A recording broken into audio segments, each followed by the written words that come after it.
I didn't have any negative feelings about him when we talked. Then he came to your apartment and, no longer in uniform and wearing a ski mask, he told me to hand over the coin collection. He had intense blue eyes that reminded me of the MP I'd met earlier in the day. But his scent was what really confirmed it. I was horrified to think one of our own military personnel, who was supposed to uphold the law, was breaking it. I couldn't recall his name. I never can remember names when I hear them, so that wasn't surprising. He might not have even given it to me. I was kind of rattled when I learned I had an expired safety inspection sticker and thought I was going to be fined. Not to mention, any trouble with the military police could end with a call to the commander's office and a stern lecture from my commander. That's so true. He had dark brown hair, military cut, and was clean-shaven. Nicole wrote everything down. He needs to be stopped. If he can get away with trying to rob me, what will he do next? But he didn't get the coins from you? That concerned Nicole, because the sergeant might try to break into Roxy's apartment or accost her at some other time. No, I slammed the door in his face and locked it. Nicole's lips parted. The lieutenant had spunk, which Nicole admired. Don't tell me I should have just handed the coins over. They were in the apartment, and if I'd let him inside, it could have been far worse for me. When I slammed the door in his face, it automatically locked, and he didn't have time to react. I think I really surprised him with my reaction. They were my damn coins, and I'd safeguarded them since I was a kid. He couldn't very well have kicked in the door or shot at it, or he would have caused a scene and left evidence behind. I think he had assumed it would be a quick grab-and-run scenario. Actually, I don't think he thought it out all that well. He didn't go to any of the cars parked where I could see them from my windows, though. He must have parked out of sight of the apartment.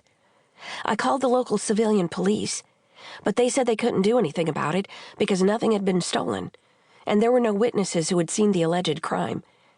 They had nothing to go on. I knew he was the MP I'd seen, but I didn't want to tell the people at his workplace, or he'd learn I knew he'd been the one who tried to rob me. Without proof, it would be my word against an MP. I couldn't do anything.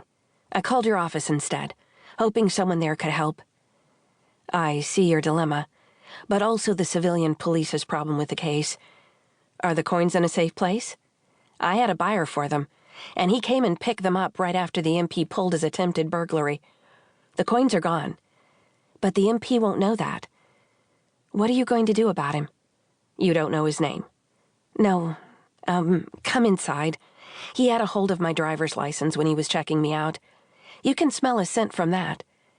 I did capture a picture of him on my cell phone, but it's just a bit of a blur because he was moving so fast, and it only shows his profile.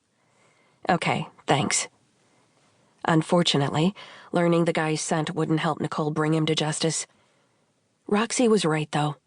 He needed to be held accountable for his actions. What if this was just the beginning of his life of crime?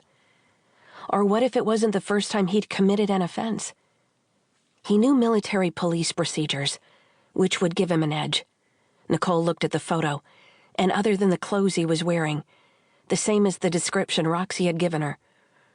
She couldn't tell anything about him except that he appeared to be tall, like the lieutenant had said. He was still wearing the hoodie with the hood up, so Nicole couldn't see his face. Did you notice if he took off the ski mask when he was headed away from your apartment? I think he must have, or he would have looked suspicious. I thought his right pocket was bulging a bit when I didn't think it had been before. Since he still had his hoodie up, I couldn't see for sure. Roxy pointed to the hood. But I didn't actually see him remove the ski mask. I ran for my phone to capture a shot of him, but when I returned to the window, he was nearly out of sight. Okay, I'll talk to your neighbors and check the security cameras monitoring the apartment complex.